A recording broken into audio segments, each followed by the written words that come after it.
आर्थिकता, खंड 1, प्रतिलेखन संख्या 69 एवं 70।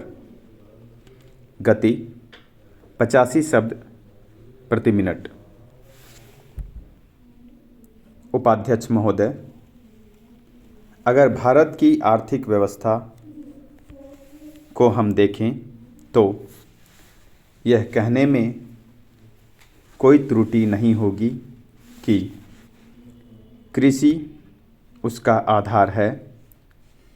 किसी भी देश की सामाजिक और आर्थिक स्थिति उस देश की भूमि की उत्पादन शक्ति पर निर्भर रहा करती है। यदि भूमि की उत्पादन शक्ति में कोई कमी हो जाती है तो उस देश की आर्थिक और सामाजिक स्थिति में भी कुछ परिवर्तन आरंभ हो जाता है। कृषि भारत के लिए एक आर्थिक व्यवस्था ही नहीं है, यह एक संस्कृति भी है। जो लोग आंदोलन में विश्वास रखते हैं, इनको पता ही होगा कि जितने भी आंदोलन इस देश में होते हैं वे समाज के नाम से, धर्म के नाम से, जाति के नाम से या राजनीति के नाम से होते हैं। ऐसे आंदोलनों में कोई भी समाज शामिल हो, लेकिन कृषि समाज उसमें शामिल नहीं होता है। उस आंदोलन के साथ कृषि समाज की सहानुभूति भी नहीं होती है। इसलिए यदि सभी बातों को ध्यान में रखकर हम देखें तो इस देश के लिए आवश्यक यह होगा कि हमारी संस्कृति की रक्षा के लिए और जीवन प्रणाली की रक्षा के लिए कृषि पर विशेष ध्यान दिया जाए। कृषि के क्षेत्र में इस वर्ष काफ़ी प्रगति हुई है। यदि आप 1801 से 1901 तक का काल देखें तो आप देखेंगे कि हमारे देश में 31 अकाल पड़े, जिनमें 4 करोड़ लोग मरे। लेकिन आज हमारे खाद्य मंत्रालय ने 100 रुपये मन के भाव पर गेहूं खरीदकर एक भी आदमी को मरने नहीं दिया। इसके लिए हमारा खाद्य मंत्रालय बधाई का पात्र है। एक बात मैं विशेष रूप से इस अवसर पर कहना चाहता हूँ।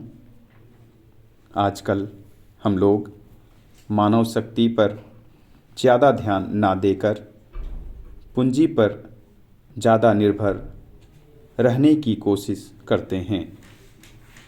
आपको याद होगा, लगभग 5 दशक पहले में जापान की आर्थिक व्यवस्था बिगड़ गई थी, लेकिन वहाँ के 60 लाख काश्तकारों ने कृषि शिक्षा के बल पर इतना अनाज पैदा करके दिखलाया कि आज वे 10 करोड़ आदमियों का पालन पोषण कर रहे हैं।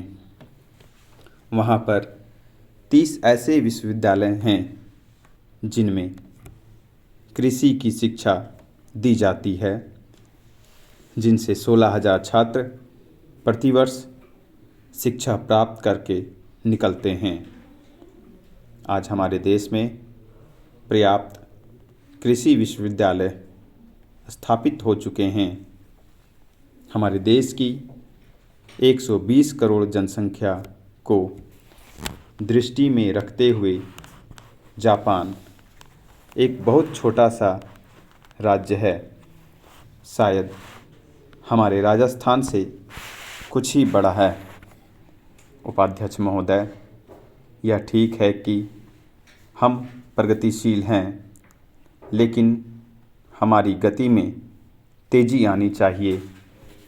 श्रम की तरफ हमारा अधिक ध्यान जाना चाहिए।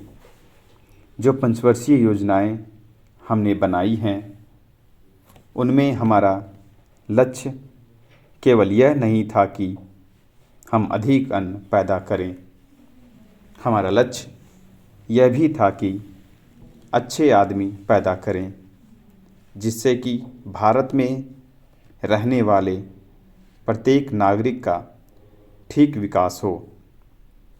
मैं इस बात से सहमत हूँ कि राज्यों में जहाँ बहुमत के आधार पर विरोधी दलों की सरकारें हैं, उनको तोड़ने का अधिकार केंद्र को नहीं होना चाहिए। लेकिन फिर भी हमें स्थिति को देखते हुए भेद करना चाहिए। गुजरात की सरकार टूट गई, इसके लिए हमको अफसोस नहीं करना चाहिए। जहाँ तक इस बिल का संबंध है, मैं इसकी कमियों की तरफ आपका ध्यान दिलाना चाहता हूँ, जिससे कि आपको उसे ठीक करने की प्रेरणा मिले और इसको आप ठीक करके वहाँ का काम चलाएं। इसका आशय यह भी नहीं है कि जो पार्टी सरकार चलाती है वह सब सही काम करती है, लेकिन फिर भी मैं यह मानता हूँ कि जो गुजरात की सरकार टूट गई वह अच्छी बात हुई है। गुजरात के लिए आपने संसद सदस्यों की जो समिति बनाई है वह एक ठीक कदम है, लेकिन इस बात का आश्वासन भी आपको देना चाहिए कि राज्य और ज़िला स्तर पर जो समितियां आप बनाने जा रहे हैं उनको सर्वदलीय बनाएंगे, ताकि जनता की जो कठिनाइयां हैं वे आपके सामने प्रत्यक्ष रूप से आ सकें और उनकी भावना के अनुसार वहाँ पर कुछ काम हो सके। अगर ऐसी व्यवस्था नहीं होगी और बाहर के लोगों को आप उन समितियों में रखेंगे जिनको गुजरात की समस्याओं का कुछ भी ज्ञान नहीं है, तो परिणाम यह होगा कि आप गुजरात की समस्याओं को हल नहीं कर सकेंगे। इसलिए मैं सुझाव देना चाहता हूं कि आप इसमें ऐसी कानून व्यवस्था करें कि जिससे विभिन्न स्तरों पर सर्वदलीय समितियां बनाई जा सकें और उनके माध्यम से सरकार के सामने सुझाव आए कि वहाँ पर किस तरह से काम होना चाहिए।